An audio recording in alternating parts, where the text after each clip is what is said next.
The reason that attention is so important is that the more attention, the more attunement we have to our internal experience, the earlier we can pick up on the warning signs that there is some kind of concern or disturbance, worry, anxiety, signals of threat. Basically, it's giving us a head start the more attuned we are. Hi there, and a warm welcome to the Habit Nerd podcast. I'm Dr. Bree Hearn, host and general nerd about all things habits. Over my 20 plus years working as a writer, educator, researcher, keynote speaker, and coach, I've realized that habits influence everything from our health to our productivity and even our relationships. It was Aristotle, in fact, who said we become what we repeatedly do. On this podcast, you'll learn from inspiring experts as they share the habits and systems that help them live happily, healthily, and to achieve enormous success in their chosen fields. Thanks for being here. I do hope that you enjoy the episode. Hi there, Habit Nerds. Welcome to today's episode. It is my great privilege and excitement to welcome Dr. Emily Musgrove to the Habit Nerd today. Now, Emily has over a decade of experience as a fully registered clinical psychologist, and she works in her own private practice. She is the resident psychologist on the very popular podcast, The Imperfects, where her episodes or her emisodes cover a broad range of mental health areas. Now, Emily has recently released her first book titled Unstuck, which I've read and loved, and I'll read it again. So being stuck can look and feel different to different people, and it's very much part of the human experience. Being stuck may feel like being trapped, frozen, powerless, hopeless, numb or disconnected, frustrated, overwhelmed or anxious. We've all been there, and we likely will be again. But staying stuck for too long robs us of our vitality. It costs us healthy relationships, meaningful pursuits, and probably most importantly, the life that we want to live. So change is hard, but staying stuck is harder.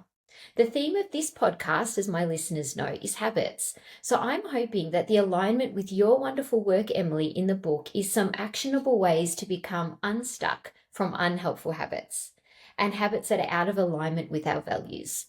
So a warm welcome, Emily, and thank you for joining us here on the Habit Nerd podcast. Thank you so much, Bree. It's a real pleasure to be here. I'm certainly excited about all the work that you're doing. Oh, thank you, Emily. So let's jump in. So I, and no doubt a vast number of your readers, deeply appreciated the use of poetry to signpost key aspects of your work. So at the very beginning in Hokusai Says by Roger Keyes, the line is, he says, keep changing. You just get more who you really are. The more I think about habits and the ones we want to build and the ones we want to break, it's less about self-improvement or self-optimization, and it's more about getting close and closer still to who you actually are.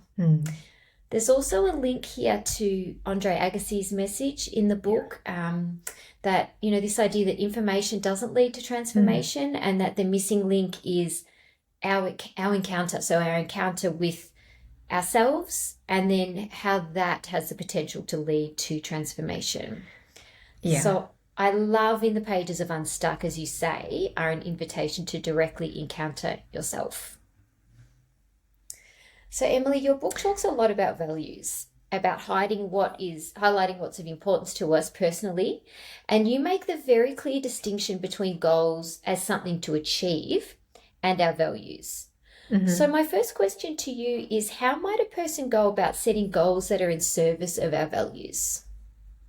Yes, such an important question. And, for me, certainly in the work that I do as a therapist, that we would never start goal setting without first having a sense of what our values are. So the first kind of process there is really uncovering our values. So if we see values as kind of like our internal compass directs us to towards where we want to go. So we would start there by looking at, okay, so what is it that I value? What are my heart's deepest desires?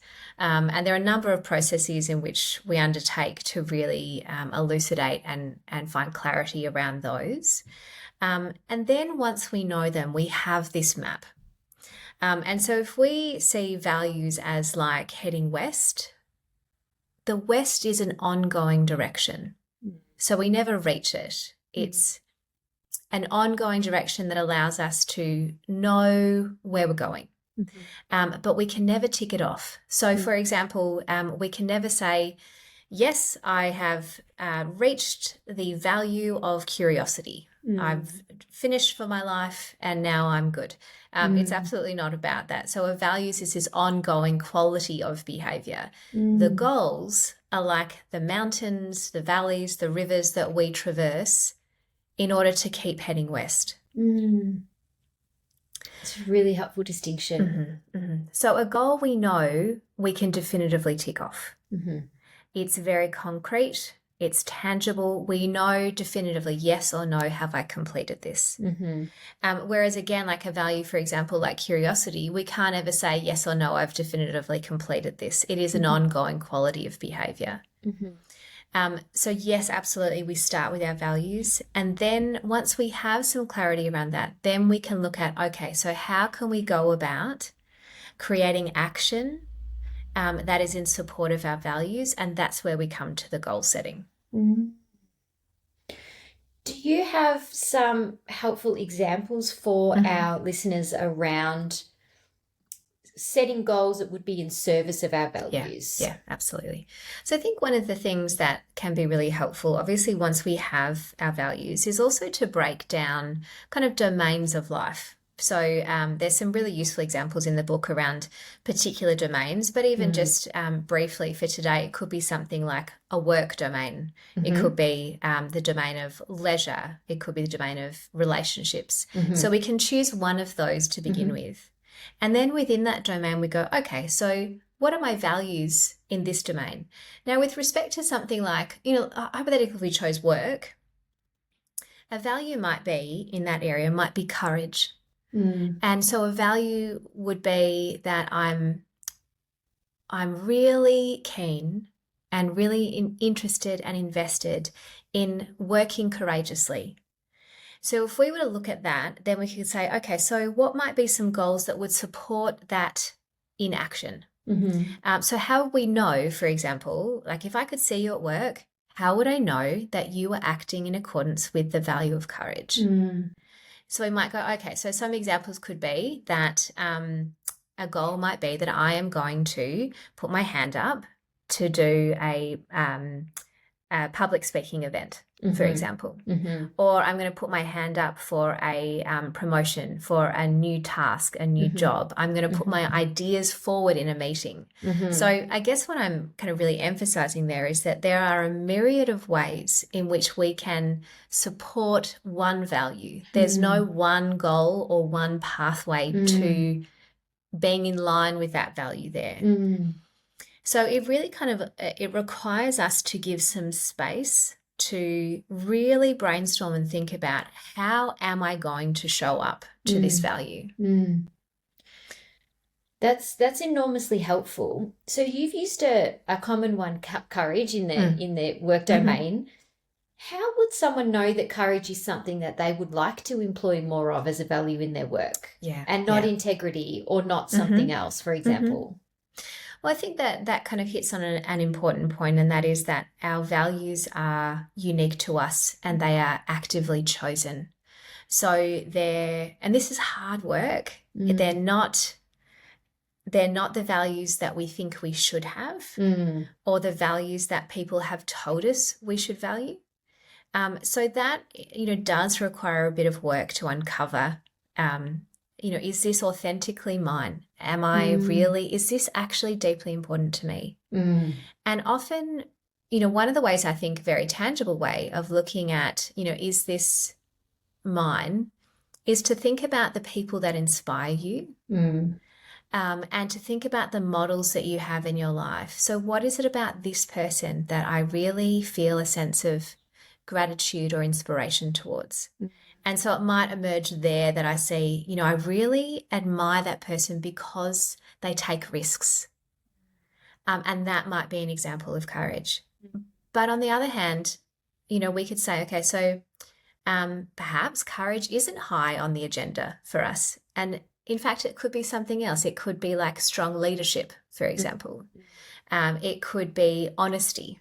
It could be perseverance. So we have to be really tuned in, yes, and having this kind of finely granular attunement and understanding of what it is that we're looking for. So we can look at people around us. We can also look backwards in life and have a think about, so when you were little, what were some of the things you loved to do? What brought you joyfulness? What brought you playfulness? And what values might have been showing up in those moments? So there might be moments, for example, that you remember, if we think about courage, where you stood up for someone. And perhaps that felt in that moment, in retrospect, that you were truly aligned with the kind of person you want to be. So there are lots of ways in which we can really delineate what it is that we are valuing. And that can be both looking retrospectively and also then looking at what's in our present environment, who we admire. And we can also go forward and imagine, in 40 years' time, when I look back on my life, how is it that I will have wanted to show up? I think they're three really powerful, almost a past, present, and future, delineations around that. And I think that very much speaks to that idea of the stillness and getting quiet and encountering how you feel in those moments. So if it is the work domain, if you didn't have a great day and something happened, what is it that's uncomfortable for you that maybe your colleague's gone home with a completely different view on what happened? And that for me is always information about, okay, that must be important to me. That must be sort of something deep in my value set that is mine. And I also think it's really meaningful to think about, if you're looking at somebody who you admire, it's not really what they do so much as who they are. And so to be able to take a little bit of pressure off ourselves, that we don't have to be somewhere, but that we can be like something. I think, I find that a really kind of safe and, I suppose actionable way to start.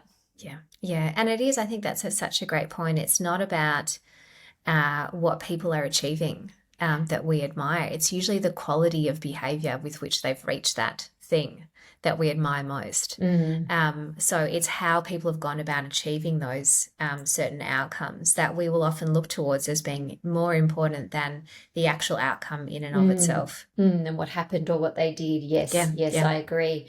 So, Emily, the book is very actionable. It's very kind of practical and based in pragmatics, which I really appreciated. What is helpful to know about committing to our goals? So taking action then. Yeah. So I think, for me, actually, one of the very first things is that we don't have to do it perfectly. This feels kind of really important. And I don't know if I make that explicit in the book, but that we're not looking for perfect action. We're looking for some action. So movement, in essence, and that it doesn't have to be a giant leap. It can very much be one small movement towards that value that is then kind of creating some momentum. And also, so importantly in there, is that we don't have to wait for the perfect conditions to create the change or to make a goal, to start working on that goal. In fact, that's probably one of, amongst other things, it's one of the very common factors that keeps us stuck, is waiting for the conditions to be right or perfect before we make this change. And there are so many examples that we can think of there. Like, I'll wait. I mean, these are very, very broad and very common ones. But for example, I'll wait till I get through this deadline for me to think about starting meditation practice, or I'll wait till the kids are older till I take this action, or I'll wait till I finish this thing until that's ready. I'll wait till I lose weight. I'll wait till I'm not having headaches anymore. So there's so many things that the mind will come up with for reasons not to start now. And so we almost want to anticipate that. The mind is going to come up with a million reasons not to move. And so if we can anticipate that, we can then start to bring on board some skills and practices that help us create some distance between us and the thoughts that we're having. So waiting for the right conditions is certainly something to be very aware of. And then equally at the other end of the spectrum, we can take action and it may not work out. Or we can take action one day and then 2 days later we fall off the wagon. We expect that this will happen. But this great challenge we have is when we notice that we've fallen off the wagon, when we notice that we've stopped a habit or we've let go of a particular behavior, is to pause and to notice and to slow down and to bring some curiosity. So what was happening there? What was that about? Okay. But because that moment there of falling off the wagon is like a really vulnerable time for that inner critic to come on board and give us a really hard time. Yeah. The conditions are primed, aren't they? For that? Absolutely. Absolutely. This is, it comes up over and over on this podcast, this idea of, procrastination, dressed up as perfectionism and, waiting for the perfect time. And certainly, I've had multiple experts mirror exactly that sentiment of sort of small, messy action, and the feedback that we can take from that. Somebody said recently that there's no perfect time, there's just time. And, that we all have that. And somebody else, maybe I read this recently, it's something about it's better to admit that you walked through the wrong door than stay in the wrong room. It's okay to, at the end of the week, that door maybe wasn't my door, and that's okay. I can walk back and try again. Yeah. So there's that idea of that ongoing, as you referenced at the start of the episode, we can start again, we can keep encountering, but it's through the stillness. So your work is so steeped in this idea of self-compassion and curiosity of ourselves. And I think, the small, actionable, tiny, if you want to go for a run, maybe just get your sneakers out, just this kind of much easier to take a tiny bit of engagement rather than, stay safe and let that inner critic win and guide us. I certainly appreciate that over and over in your work, through the podcast and through the book. Emily, another beautiful line from the Roger Keyes poem at the beginning of the book says, "Don't be afraid, look. Let life take you by the hand. Let life live through you." So to me, a lot of the feeling of stuckness, of being stuck, is the pain of the struggle to get out of the feeling. So it's this urgency to get out of the mud. And this idea that what we resist will persist. And the more that we avoid our painful thoughts or our emotions or the feedback, the sensation that we feel even physically in our body, the more stuck we become. So it's almost like the deeper in the mud we steep ourselves. And your, clinical term for this in the book is experiential avoidance. So this idea that avoidance might cause us to suffer more, it reminds me of what we've already been talking about and this importance of awareness, of creating the stillness to notice what is, and then therefore the link, I suppose, here to mindfulness. So I really appreciated in the book that you took the time to define what mindfulness is not.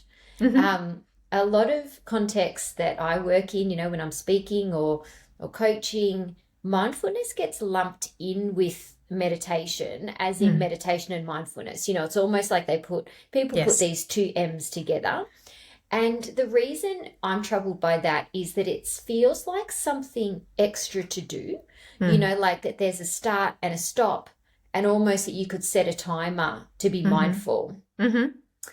So given that you spend time in the book reminding us of the evidence base of mindfulness, and the benefits to it, ranging from decreasing anxiety and stress, even things like enhancing immunity, improving our ability to, rest and sleep, even for things like cognition, memory. So the more I learn, it's about cultivating an awareness, as I say, of what is. Yeah. So given this really important evidence base, how might someone make mindfulness a habit? I mean, that's such an important question. There are many ways in which we can create this or cultivate this as a habit, and it can look like I said, it can look like a number of different things. So I think in the book, for example, I differentiate between what's called informal mindfulness and formal mindfulness. So there's kind of two different broad applications of mindfulness. But at the heart of it, we're looking at this idea that it's a way of living. So it's not just one skill or one thing that we do, much like you said, that where we start and stop. It's really this kind of lens that we bring to the world and to our experience. So, but in order to kind of create and cultivate that lens, yes, there are some actual practices that we can be doing to help facilitate that. And really we're looking at this idea that we're cultivating a non-judgmental awareness of our moment-to-moment experience. And I can explain that, to a larger extent in a moment. But in terms of the habits, so we've got informal practices. And so informal practices would be things like bringing a present moment focus to daily habits that we already do. So something like brushing your teeth. Now, if you're like me and most of the people that I know, that when we're brushing our teeth, we're usually doing other things at the same time.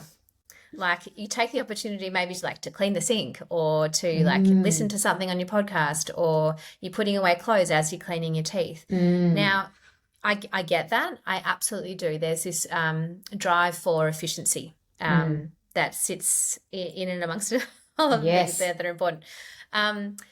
But could this be an opportunity here to slow down to this habit that you already have to do, that you've already cultivated over years and years of knowing that this is a routine? So in that moment, can you take a pause? As you stand there with the toothbrush, can you take a breath and smell the toothpaste? As you're brushing, can you notice all of the sensations that are present in this experience? So how it feels when you're cleaning each tooth. How does it taste in the mouth? What's happening in the body as you're doing this? So we're kind of really directing the attention to this very present moment experience and making this moment bigger, slowing down and pausing. So it's not that we're wanting to create a joyful experience of brushing our teeth, but rather that we're creating a sense and practicing this capacity to pay attention. So it's like almost like doing some bicep curls at the gym. That moment there of you practicing paying attention, tuning into this internal experience, is a way of us kind of doing a mental bicep curl. So we're strengthening our capacity there for attention. And the reason that attention is so important is that the more attention, the more attunement we have to our internal experience, the earlier we can pick up on the warning signs that there is some kind of concern or disturbance, worry, anxiety, signals of threat. Basically, it's giving us a head start the more attuned we are. And is the benefit to the early clue, as you say, because of the awareness that you could catch something before it snowballed into a bigger concern? Yes, absolutely. Absolutely. Right. And we see this particularly, this has relevance across the board in terms of all mental health concerns and struggles, but very simplistically, the practice of mindfulness, whether it's informal, something like that, or doing mindfulness meditation, is that it allows us to notice, for example, early warning signs of burnout. It's so common. It's something that most of us will experience to some degree at some point in time. But it's like we have a greater warning system, a louder warning system, the more attuned we are. So we can therefore, if we think about burnout as a great example of this, because burnout exists upon a spectrum, really, of intensity and of Yes. impairment. Yes. If we're picking up the early warning signs of burnout, we get now this opportunity to make a choice. So we get this choice here to change external situations, to practice greater self-care, to practice healthy boundaries. So basically, the earlier we intervene, the greater the outcome for us.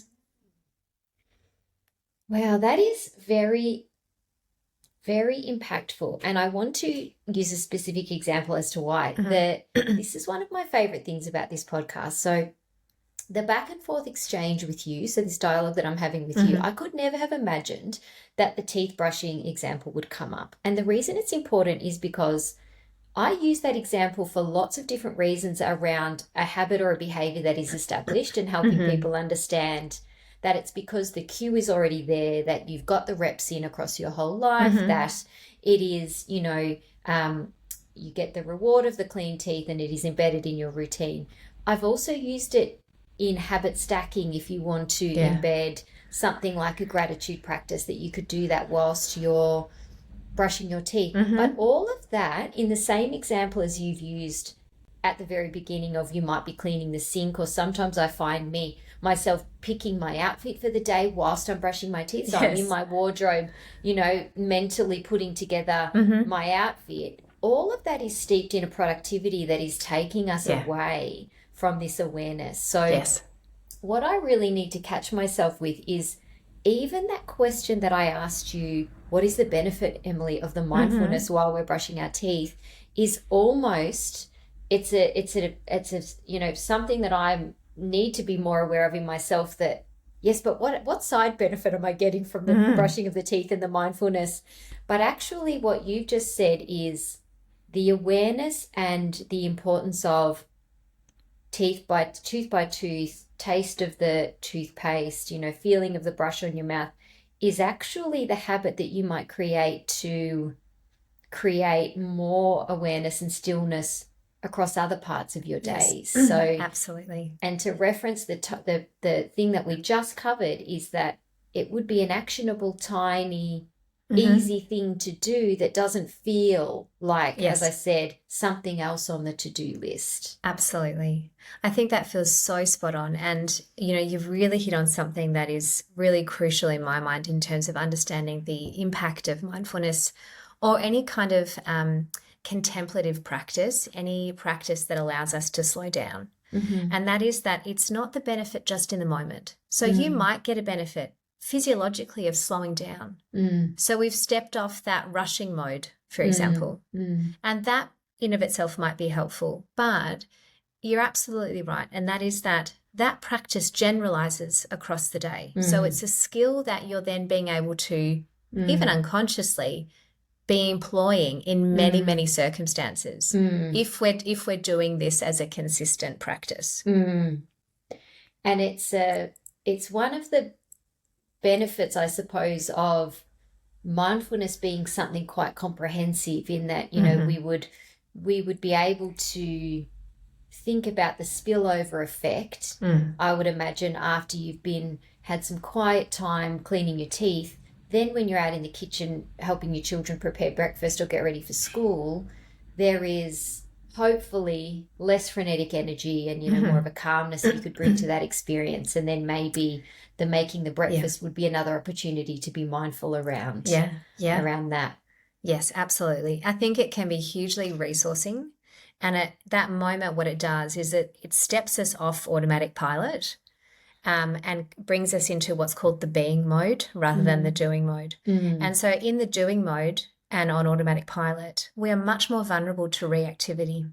And that's what's really, I think, very foundational in this, the purpose and function of mindfulness, is that it reduces reactivity. So let's just say you've been busy brushing your teeth, you've picked your clothes out, you've cleaned the sink, all while doing this. Then you move into the kitchen to make the breakfast for the kids, and one of them spills something on the floor, and bang, we get reactivity. Yes.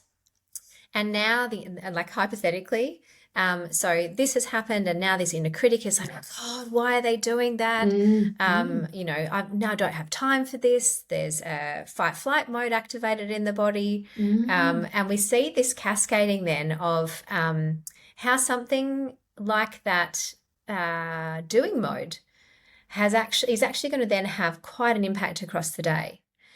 Whereas if we had taken a moment to slow down, we step off autopilot, it actually gives us some resources to then cope with things like that in a more responsive way. So you might even pause to take a breath as the bowl drops on the floor. And it's been that practice, for example, in the morning that allows you to tune into the frustration that just arose.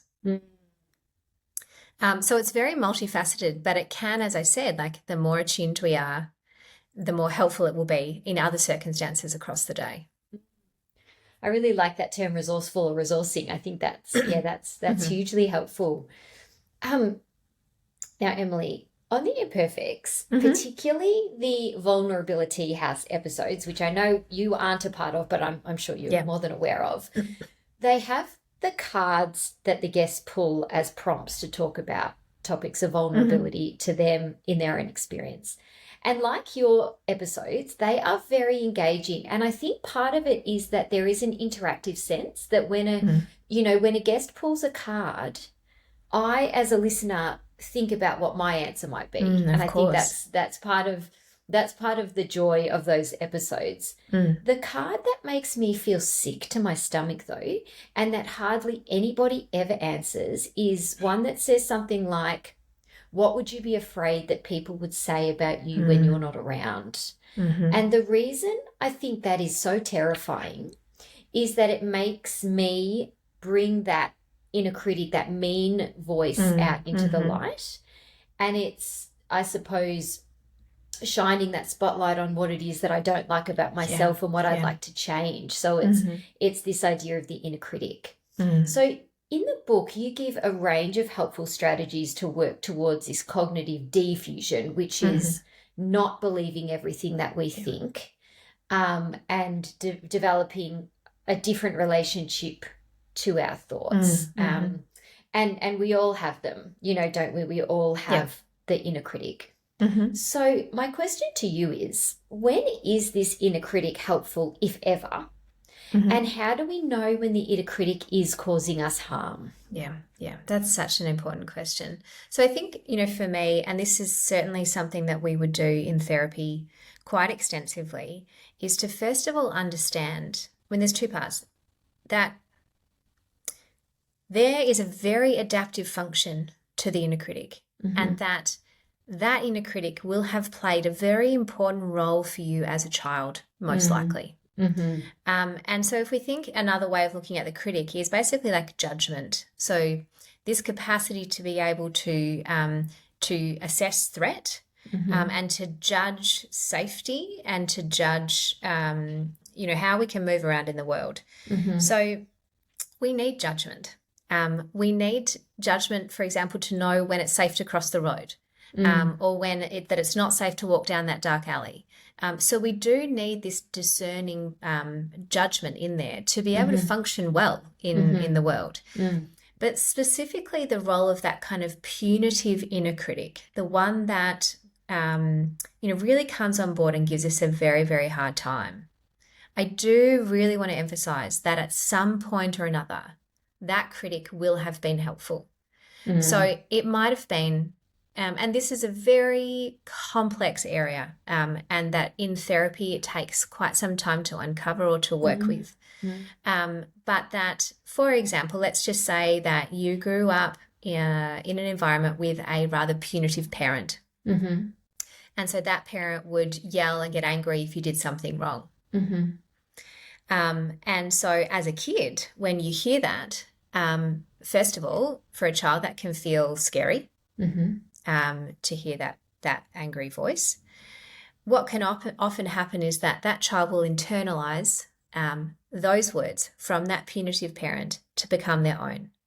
So every time they make a mistake, that inner critic comes on board and says, you're a terrible person. How could you do that? You're going to get in trouble now. And what that would do in a lot of ways is then guide and shape behavior to avoid then getting in trouble, to avoid the anger from the parent. So it's like that inner critic actually shapes our behavior or helps us shape our behavior to keep us as safe as possible and to get our needs met.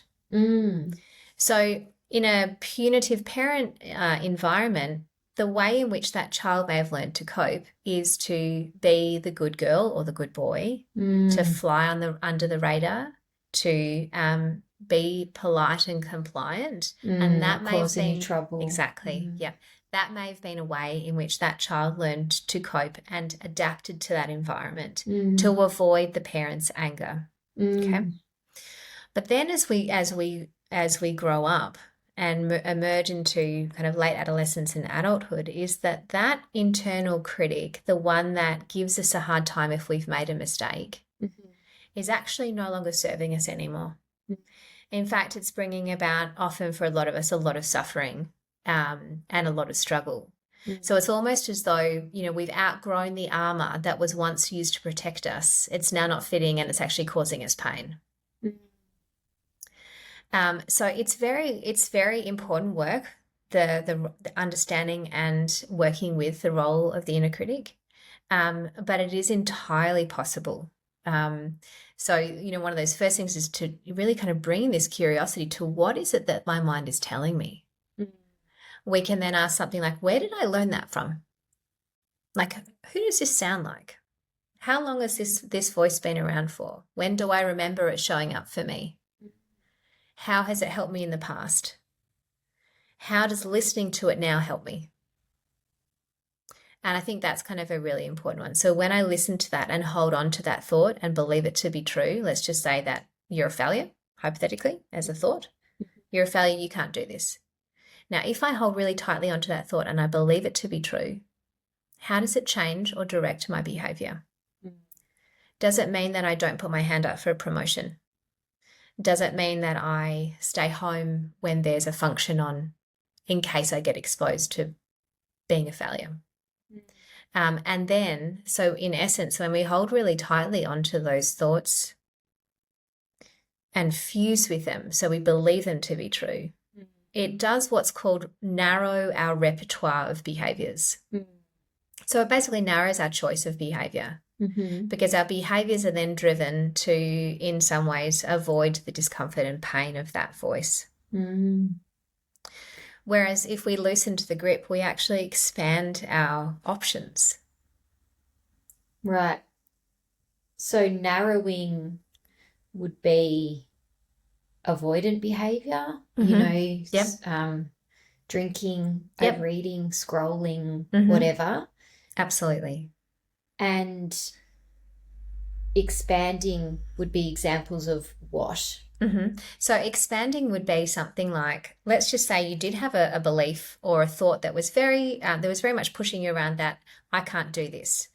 So we can have that thought, but if I loosen the grip on it and I let it be here, we might find that I'm still going to take action towards this thing, even though my mind says I can't do it.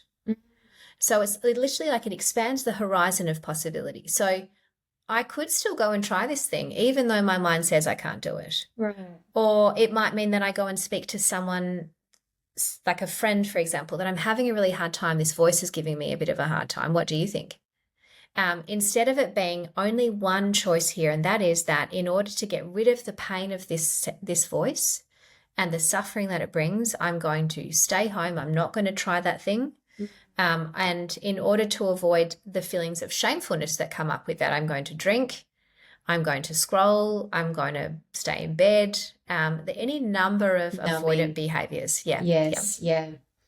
So that's very helpful. And I'm sure, listeners are really connecting with, different inner critic and, different then sort of avoidant narrowing behaviors as a result. I suppose I'm interested when the inner critic does give you some information that may link back to your values, that actually there is an opportunity there to, once you've done, I think that, my very limited understanding of kind of that schema Mm-hmm. idea of where that came from, what Mm-hmm. age was I when that Yeah. started, and I actually think that's very kind to think about how has this served me in the past, where has this been able to keep me safe and, benefit me in different ways. But I suppose I'm interested when, as I say, there is a link then back to the reason I feel yucky in myself when I think somebody might say that is because that is out of alignment with the Brie that I want to show up as. So could you talk to that? Yeah. That's a great point. So when we act out of alignment with our values, it makes a lot of sense that we will feel some discomfort. We may feel disappointment, we may feel shame, we may feel anxious, worried, we may feel sadness. And that's very understandable. So those emotions arising, they are information. And it is information that we can then attend to. But the inner critic can come on board and then just give us an enormously hard time about the fact that I've acted inconsistently with how I want to be.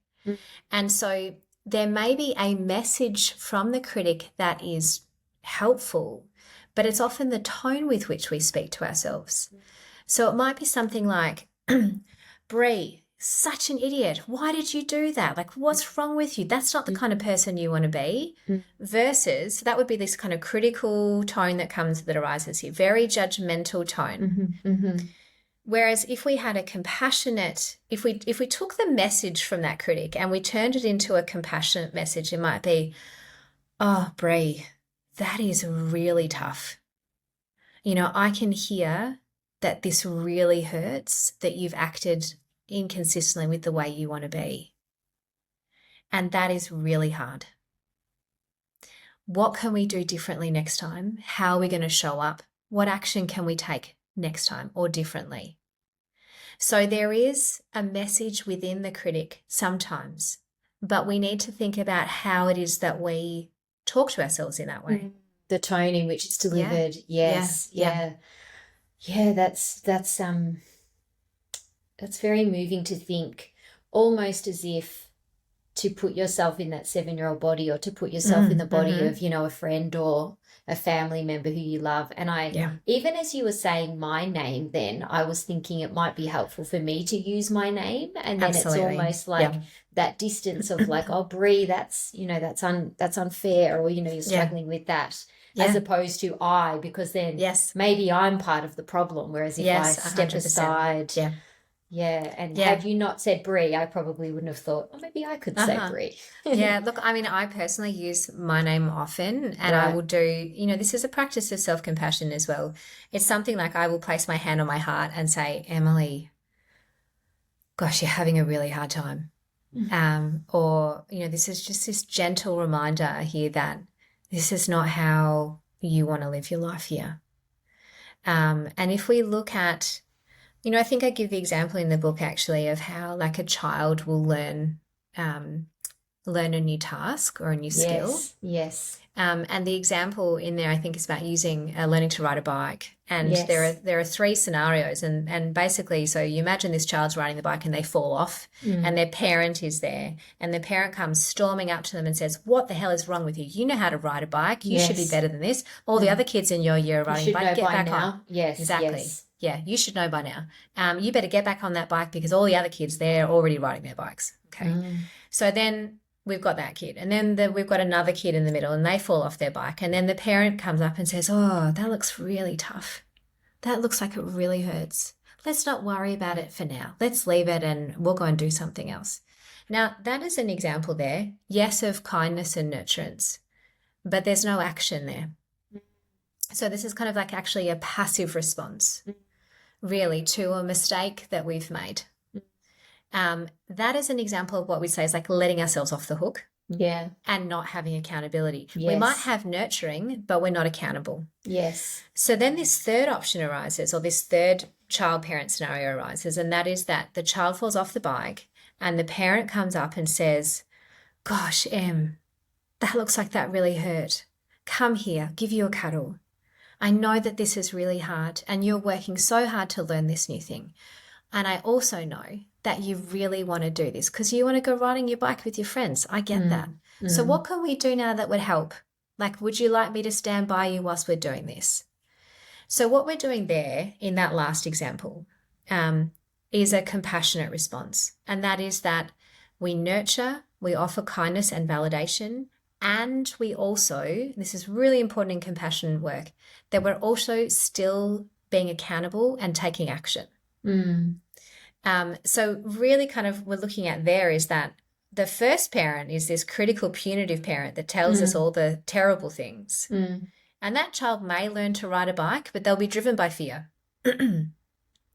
And that if they make a mistake again, that will most likely be very terrifying for that child. But in the third example, in this compassionate parent example, we get really wonderful conditions for learning. That is that I am not going to do it for you, but I'm going to walk alongside you as we do this. Yeah, it's hugely helpful and a very meaningful example, I suppose, to lots of us who have learned things and also who are, I'm in the education space, but also who are responsible for, younger people and, the benefit of that. Letting people off the hook isn't great for their self-esteem, and that's not a great message. That, oh, don't worry, you don't need to do that because, no, I want to do that and it's important to me to do that. So could you hold my hand? Could you come halfway with me? Could you scaffold this in some way? Exactly. That's I find that a really, wonderful and practical link to the idea of that inner critic and where it can be helpful, and also to really interrogate its benefit, and then also the tone in which we deliver, the message to ourselves. So Emily, we've come full circle, and I said that we'd be done within the hour, and we're getting close to that.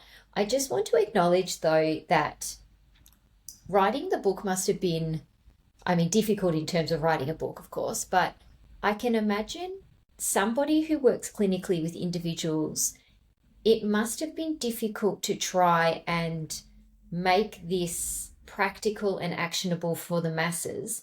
But I also really want to acknowledge the importance of you doing that for the people that can't access that one-on-one support, and understanding that often the people who need it the most can't, get the access to that sort of, financial or because our mental health services are so strained in number, at this time, particularly here in Australia, and we hear that over and over. So the difficulty, but the way that you've been able to do this in a way that there is a spillover from the learning in your work inside clinic in a book that is, hugely helpful, full of practical examples in the way that you've just given us. So I want to acknowledge the difficulty and how that must have been, something that you kept coming back to. What is the most helpful way to do that?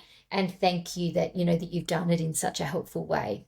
Oh, thank you, Bree. I, really appreciate hearing that. It's, it's something that was really at the heart of, excuse me, it was at the heart of really why I wanted to do this, that we don't always get access to therapy, and that, absolutely what you said, that in fact the people that probably need it most will find it the hardest to access that support.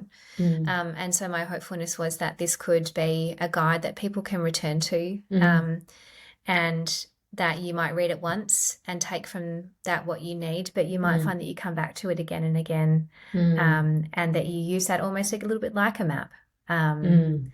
So that was certainly, for me, what drove the purpose of the book is, how is it that this can be a helpful and enduring piece of work? I think the word enduring is I really connect with, because I was with some colleagues during the week, and we were discussing, because I work in language and literacy as a lecturer. So, we're obviously, my team are, literary people, and we have, overwhelming, bookshelves.